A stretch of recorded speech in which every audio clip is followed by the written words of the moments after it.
PRP ఇంజెక్షన్స్కి ఈ GFC ఇంజెక్షన్స్కి ఉన్న major difference ఏంటి? చాలామందికి ఇప్పుడున్న చాలా డౌట్స్ అది అందరూ కూడా సెర్చ్ చేస్తున్నారు.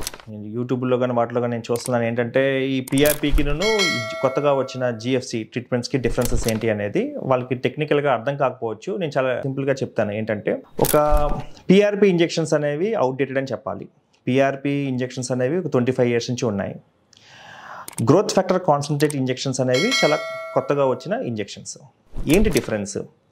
పిఆర్పి అంటే ప్లేట్లెట్ రిచ్ ప్లాస్మా. ప్లాస్మా అంటే మనము బ్లడ్లోంచి ఎర్ర రక్త కణాలను తీసేస్తే మిగిలిన దాన్ని ప్లాస్మా అంటాం. అంటే ఇప్పుడు మనము ఆ ఎర్ర రక్త కణాలను తీసేసి ఆ మిగిలిన ప్లాస్మాని కొంచెం రిఫైన్ చేసి నీ జాయింట్లోకి పంపిస్తే అది పిఆర్పి ఇంజెక్షన్.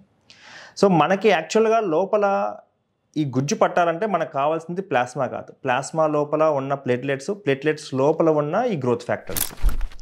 ఈ గ్రోత్ ఫ్యాక్టర్స్ వల్లే మనకి గుజ్జు అనేది పడుతుంది. సో ఇప్పుడు కొత్తగా వచ్చిన ఈ గ్రోత్ ఫ్యాక్టర్ కాన్సన్ట్రేట్ ఇంజెక్షన్స్ ఏంటంటే మనము బయట టెస్ట్ ట్యూబ్లోనే బ్లడ్లోంచి ఈ ప్లాస్మాలోంచి ఆ ప్లేట్లెట్స్లోంచి కాకుండా డైరెక్ట్గా ఈ గ్రోత్ ఫ్యాక్టర్స్ని సపరేట్ చేసేసి ఆ గ్రోత్ ఫ్యాక్టర్స్ అచ్చంగా గ్రోత్ ఫ్యాక్టర్స్ని మనము లోపలికి ఇంజెక్ట్ చేయడం జరుగుతుంది.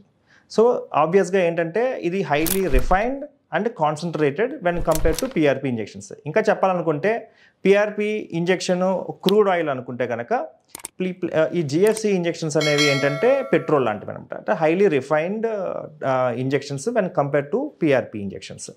సో ఆబ్వియస్గా రిఫైన్డ్ అండ్ వెల్ కాన్సన్ట్రేటెడ్ కాబట్టి ఆ ఇంజెక్షన్స్ కన్నా ఈ ఇంజెక్షన్స్ చాలా బాగా పనిచేస్తాయి.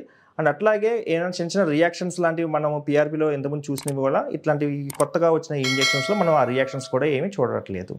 సో పిఆర్పి కన్నా జిఎఫ్సి ఇంజెక్షన్స్ చాలా బాగా పనిచేస్తున్నాయండి.